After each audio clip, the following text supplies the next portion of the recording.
Assalamualaikum warahmatullahi wabarakatuh. Perkenalkan, saya Muhammad Azwar Anas, dosen S1 Fisika Fakultas Sains Teknologi dan Pendidikan Universitas Muhammadiyah Lamongan. Sebagai dosen, saya telah melakukan 3 dharma perguruan tinggi, salah satunya ialah pengajaran. Proses pengajaran ini, saya mengampu mata kuliah elektronika dasar arus arah. Selain itu, beberapa mata kuliah yang saya ampu ialah fisika dasar, fisika matematika, instrumentasi fisika, elektronika digital, instrumentasi industri, dan beberapa mata kuliah lainnya, khususnya di bidang instrumentasi. Proses pembelajaran elektronika dasar arus arah yang saya lakukan pada video ini menggunakan sistem delivery interaction and assessment. Mata kuliah ini merupakan mata kuliah wajib program studi S1 Fisika dengan 3 SKS yang terdiri dari 2 SKS teori dan 1 praktikum. Mata kuliah ini terdiri dari 14 pertemuan dan memiliki mata kuliah prasyarat fisika dasar 2. Mata kuliah elektronika dasar arus arah mempunyai tujuan supaya mahasiswa mampu memahami 1. Hukum-hukum dasar elektronika, 2. Analisis rangkaian elektronika, 3. Konsep teori rangkaian, 4. Prinsip kerja operasional amplifier, yang kelima prinsip kerja komponen elektronika, dan yang keenam rangkaian elektronika ordo 1 dan 2. Semua tujuan tersebut sebagai bekal mahasiswa untuk pembelajaran di semester yang mendatang. Pada tahap delivery, saya perlu menjelaskan capaian pembelajaran lulusan atau CPL, yang mana CPL ini diturunkan menjadi CPMK. Dan CPMK ini akan diturunkan lagi menjadi sub CPMK. Seluruh capaian pembelajaran tersebut harus sesuai dengan profil lulusan program studi. Berikut ini CPL mata kuliah elektronika dasar arus searah. Yang pertama, menunjukkan kinerja mandiri dan bertanggung jawab dalam penerapan ilmu pengetahuan dan teknologi di dalam analisis informasi dan data yang disusun untuk problem solving dalam bidang keahlian fisika. Hingga yang kelima, yaitu mampu mengaplikasikan prinsip fisika matematika, fisika komputasi, dan instrumentasi, baik dalam mengoperasikan instrumen fisika secara umum maupun analisis data dan informasi. Sedangkan untuk CPMK terdiri dari yang pertama, menjelaskan konsep dasar elektronika, analisis node, dan mesh. Dan yang CPMK keempat yaitu menunjukkan sikap mandiri dan bertanggung jawab. Selain CPL dan CPMK, di sini juga ada sub CPMK yang sekaligus memuat materi pembelajaran. Yang pertama, yaitu mampu menjelaskan hukum dasar elektronika. Yang kedua, mampu menerapkan analisis node dan mesh pada rangkaian. Yang ketiga, mampu menjelaskan konsep teori rangkaian. Yang keempat, mampu menjelaskan prinsip kerja operasional amplifier. Yang kelima, mampu menjelaskan prinsip kerja kapasitor dan induktor. Yang keenam, mampu merumuskan rangkaian elektronika ordo ke-1. Dan yang ketujuh, mampu menerapkan analisis rangkaian elektronika ordo 2. Untuk literatur yang saya gunakan yaitu buku Fundamental of Electric Circuit edisi ke-6 dari Alexander dan Sadiku tahun 2017. Tahap interaksi yang saya terapkan pada pembelajaran ini ialah student center learning atau SCL. Harapannya mahasiswa lebih kreatif, aktif, dan inovatif. Sistem SCL yang saya terapkan terdiri dari interactive learning, collaborative learning, dan problem based learning. Sedangkan pada tahap assessment, penilaian mahasiswa pada mata kuliah ini dilakukan secara objektif untuk mengukur kemampuan pemahaman mahasiswa tersebut. Ada poin kehadiran dan partisipasi, praktikum, tugas dan kuis, UTS, dan yang terakhir ialah UAS. Berikut adalah video pembelajaran yang saya lakukan di kelas. Terima kasih dan selamat menyaksikan. Assalamualaikum warahmatullahi wabarakatuh. Selamat pagi semuanya. Terima kasih atas kehadirannya di mata kuliah elektronika dasar arus arah. Untuk mengawali kuliah pada pagi hari ini, alangkah baiknya kita awali dengan bacaan basmalah terlebih dahulu. Bismillahirrahmanirrahim. Oke, untuk mempersingkat waktu, kita sekarang kan sudah minggu ketiga. Kemarin sudah belajar apa aja? Sudah belajar hukum Ohm. Dan juga minggu lalu kita telah belajar Kirchhoff ya. Ya, masih ingat nggak apa itu hukum Ohm? Apa? Hubungan arus, tegangan, dan hambatan. Apa rumusnya? Masih ingat? Ya. Hukum Ohm. Apa rumusnya? V I kali R. Setelah itu untuk hukum Kirchhoff ada berapa? Apa aja? KCL. Ini yang arus ya, ingat C. Terus ada KVL. Nah, di KCL ini apa rumusnya? Masih ingat? Siapa yang masih ingat? Salah satu. Ayo Mbak Indah, apa?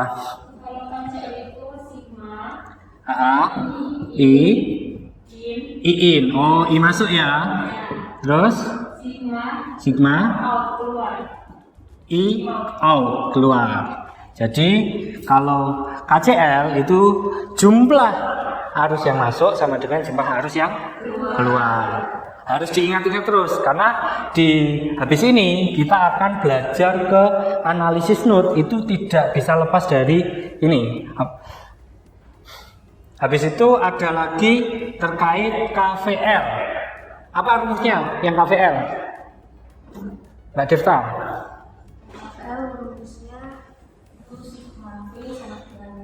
Sigma V sama dengan 0. Nah, bedanya di sini. Sigma V sama dengan 0. Sudah dicatat kan minggu lalu? Sudah. Nah, jangan sampai hilang ini catatannya. Karena selalu kepakai sampai akhir semester nanti. Oke. Kita masuk ke analisa node. Sebelum ke situ, saya perlu mengingatkan terlebih dahulu. Kemarin pada minggu pertama kita telah belajar terkait simbol-simbol, ya kan? Simbol ini itu artinya apa? Ayo, masih ingat nggak? Kalau ini hambatan, resistor. Ini sumber. Nah, kalau plus minus masih ingat nggak? Sumber apa? Sumber benar, Mas Azabul benar. Tegangan, sumber tegangan. Terus ada lagi ini baru. Jadi ada yang simbolnya itu panah ke bawah, ada yang simbolnya itu dia garis 3 gini. Ini apa artinya? Nih. Ground. Kenapa harus tahu ini? Karena dalam analisa node nanti kita perlu menentukan titik-titik node. Apa itu titik-titik node? Habis ini saya jelasin. Oke. Nah, ini ada ground ya. Ingat, ada ground. Terus ini dipakai nanti. Ini ada yang namanya resistor. Terus ada yang namanya induktor. Tapi ini belum muncul sekarang. Kita lanjut aja dulu. Sampai sini ada yang ditanyakan? Belum ya?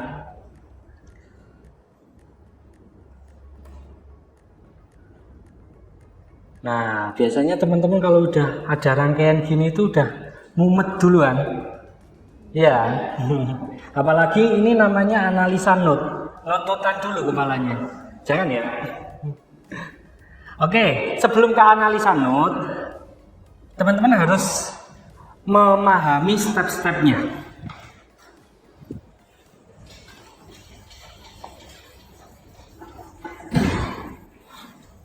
Ini kurang maju nggak? cukup? Oke, tak tulis dulu, dicatat ya. Karena nanti kalau kita belajar itu pertama visual sudah melihat, kedua audio telah mendengar, yang ketiga untuk bisa mengamalkan memahami lebih kita harus menulis. Jadi ada 3 kegiatan repeat pemahaman. Oke, analisis note. Nah, di analisis note itu ada beberapa step. Beda sama hukum Ohm kemarin. Hukum Ohm kan tinggal substitusi ya. Tegangan, kalau mau cari tegangan ada arus sama hambatan tinggal disubstitusikan gitu. Kalau ini kita perlu stepnya. Ini ada 3. Kalau di buku Sadiku itu ada 3. Yang pertama itu kita perlu menentukan node referensi. Nah, kan node referensi. Di mana itu node referensi? Node referensi itu ada di sini. Ini simbol apa? Ground. Nah, ini. Di sini ini ada simbol ground. Itu adalah node referensi. Itu. Terus habis itu kalau di sini itu kan dia langsung KCL. Kalau saya lebih mudah itu kita mencari node 1 sampai node berikutnya itu. Jadi kita menentukan node 1 hingga dan seterusnya DST. Nah, gitu. Habis itu diaplikasikan KCL. Nah, ini dicatat dulu ya. Aplikasi KCL. Apa KCL tadi rumusnya? Sigma I in sama dengan sigma I out. Nah, ini pakai terus. Habis itu baru yang ketiga itu melakukan substitusi dari setiap KCL-nya ini. Jadi ini nanti itu ada KCL 1, ada node 1, terus pada node 2, ada node 3 kalau ada gitu. Nah, ini nanti bisa disubstitusi atau pakai Kramer. Nah, nanti tergantung. Sampai sini ada yang ditanyakan? Belum ada. Ya sudah, kalau nggak ada yang tanya, tak tanya dulu. Berarti node itu apa? Kalau seumpama kita belajar elektronika gini, ada yang sudah paham belum? Node itu apa? Kalau di gambar ini kan ada 0, 1, 2. Bisa nggak mendeskripsikan sendiri? Apa? Ini ada apa? Sumber.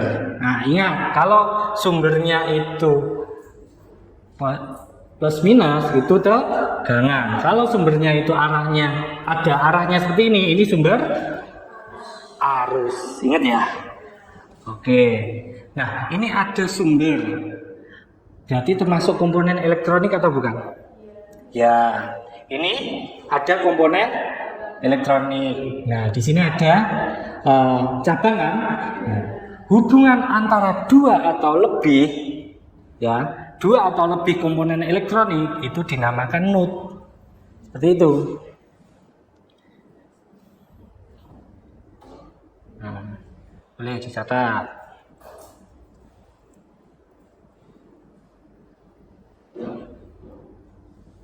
Nah, ini alasannya.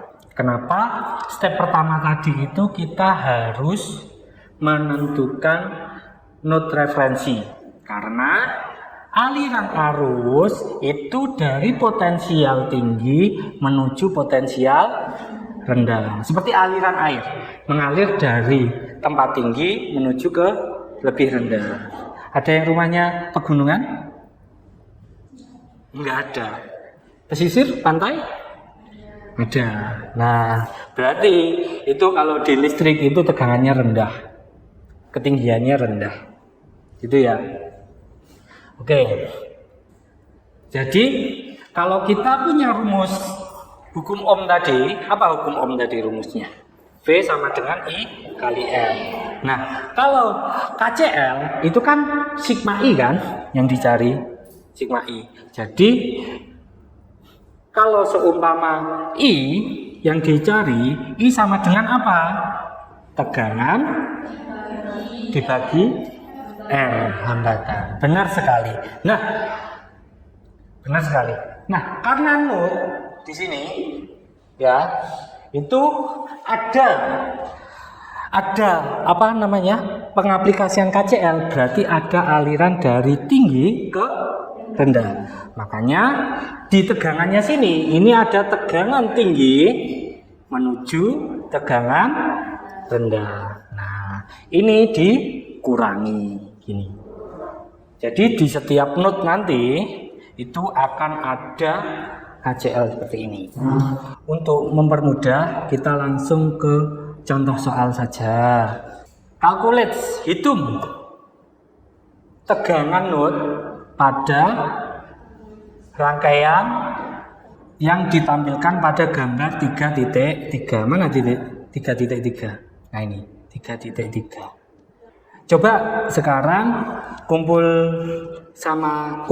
di tengah, bawa kursi aja ya. Cuma tak suruh menentukan node-node-nya saja dulu.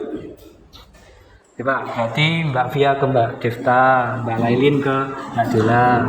Nah, nanti satu meja ke sini. Itu ke belakang. Digambar dulu ini. Ini digambar dulu. Biar saya tahu cara teman-teman menganalisisnya.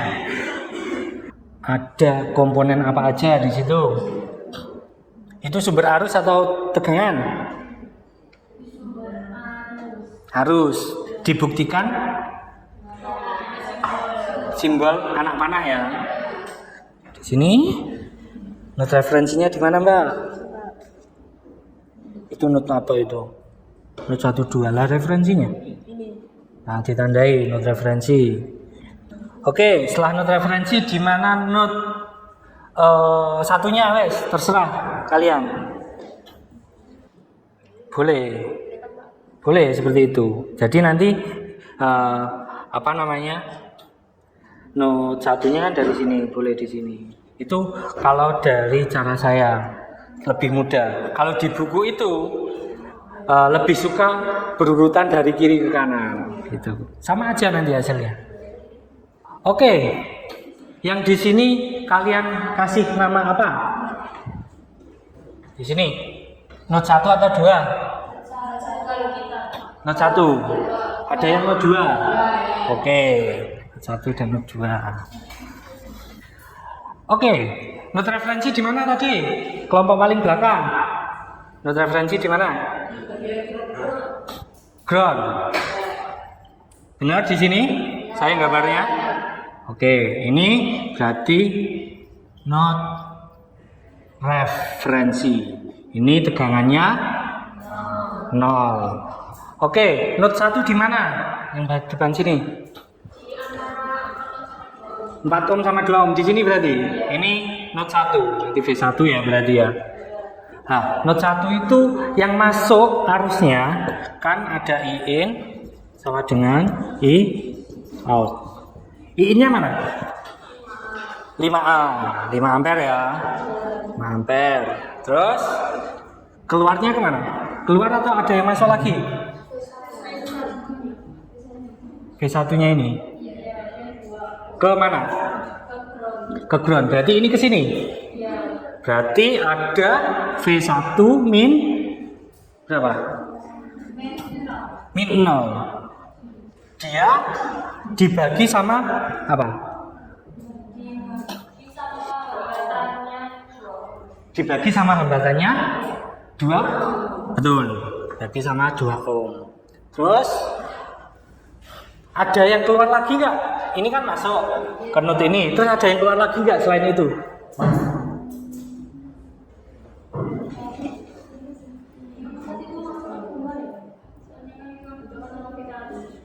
Yang 4. Ini bentrokan sama V1. Kalian bingung ini keluar atau masuk? Antara V1 sama V2. Oke, kita untuk menentukan itu masuk atau keluar itu bisa dengan apa? Bisa dengan melihat fokus pada node-nya ini aja. Ya, di node 1 itu ya. Berarti ini masuknya ke mana? Ini kan masuk, terus yang keluar ke bawah ini ya. Terus ini masuk atau keluar? Masuk ke sini. Oh, berarti keluar. Ini kan node-nya. jangan bingung. Masuk itu artinya ke node, keluar itu dari node. Nah, gitu ya. Berarti ada di sini plus V1 min V2 per 4 ohm. Nah, ini adalah KCl 1. Nah, oke, sekarang node 2. Node 2 yang mana? Ini kan? Ini anggap node 2 ada V2-nya. Di sini yang masuk yang mana, yang keluar yang mana? 10 ampere. Oke, ini ya. Ingat. Ini nggak usah tak tulis ulang ya, langsung 10 ampere aja ya. Ini I masuk ya. Kita fokus I masuknya dulu. Masuk ke node ya. Terus setelah ini apa lagi? Ini tadi kan sudah kalian deskripsikan kalau ini itu arahnya ke kanan kan, keluar kan. Berarti ke sini itu masuk atau keluar? Masuk. Berarti masuknya ditambah satu lagi. Apa? V1 min V2 per 4 ohm. Nah, masih ada yang masuk lagi nggak? Nggak ada. Lah terus kemana arahnya? Ayo kemana? Yang belakang, tahu nggak keluarnya kemana? Ke resistor 6 ohm atau ke atas, ke sumber arus 6 ohm. Yang ke atas ada nggak? Ada juga. Pinter, analisisnya bagus. Nah, kenapa ada? Ingat ini. Arahnya kemana nih? Ke kiri. Ke kiri. Kalau ke kiri berarti yang di sini ketarik. Anggap aja gitu enaknya. Ketarik. Nah, ini akan keluar ke sini juga akan ke arah ground. Jadi I masuknya ada 2, I keluarnya ada 2. Ada I5 plus ya kan? I5 kan ini plus V2 min 0 per 6 ohm. Ini adalah KCl2. Oke. Kalau sudah seperti itu, tak tanya, step selanjutnya apa?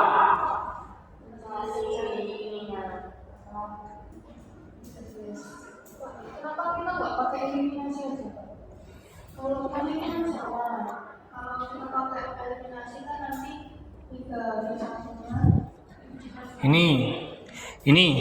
Ini sama, tinggal dipluskan. Boleh juga pakai itu. Nah, ini nanti akan ketemu juga ya V1-nya ya. Yang eliminasi tak taruh di mana? Sini aja ya. Di sebelahnya sini. Kalau seumpama 20 sama dengan 3V1 min V2 60 min 3V1 plus 5V2. Oke. di 5V2. Nah, ini kalau mau mengeliminasi karena ini sudah sama, kita jumlahkan. Jadi ini 0. Ini jadi berapa? 80. Di sini plus 4V2. Kalau dibagi V2 sama dengan 4 sama dengan 20 volt. Ini ketemu 20 volt. Nah, nanti untuk ini itu tinggal substitusi ke apa? 20 sama dengan 3V1 min V2. Berapa? 20 3V1 min 20. Benar? Jadi berapa? 40 3V1. V1 sama dengan 40 per 3. Seperti itu. Sama nanti hasilnya. Betul. Nah, ini ada Kramer yang di bawahnya. Oke. Ada yang ditanyakan? Nah, ini ada practice problem 3.1. Kita suruh mencari tegangan node ya, tegangan node pada gambar 3.4. Mana 3.4? Ini 3.4 ya, benar. Ini untuk practice problem.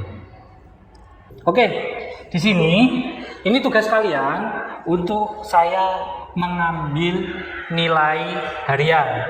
Jadi tugasnya nanti seperti tadi, silahkan dicatat step-stepnya ya.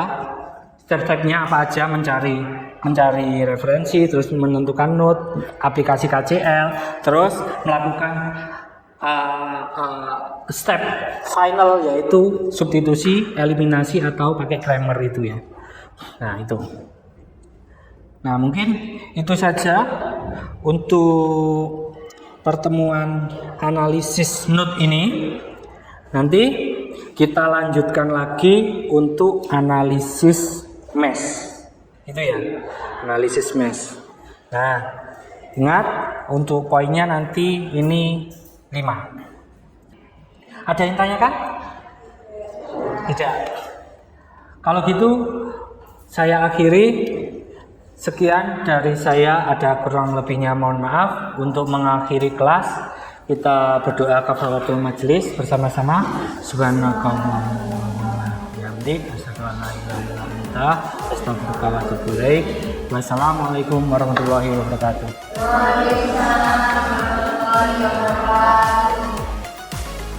Terima kasih telah menonton video ini. Sekian, wassalamualaikum warahmatullahi wabarakatuh.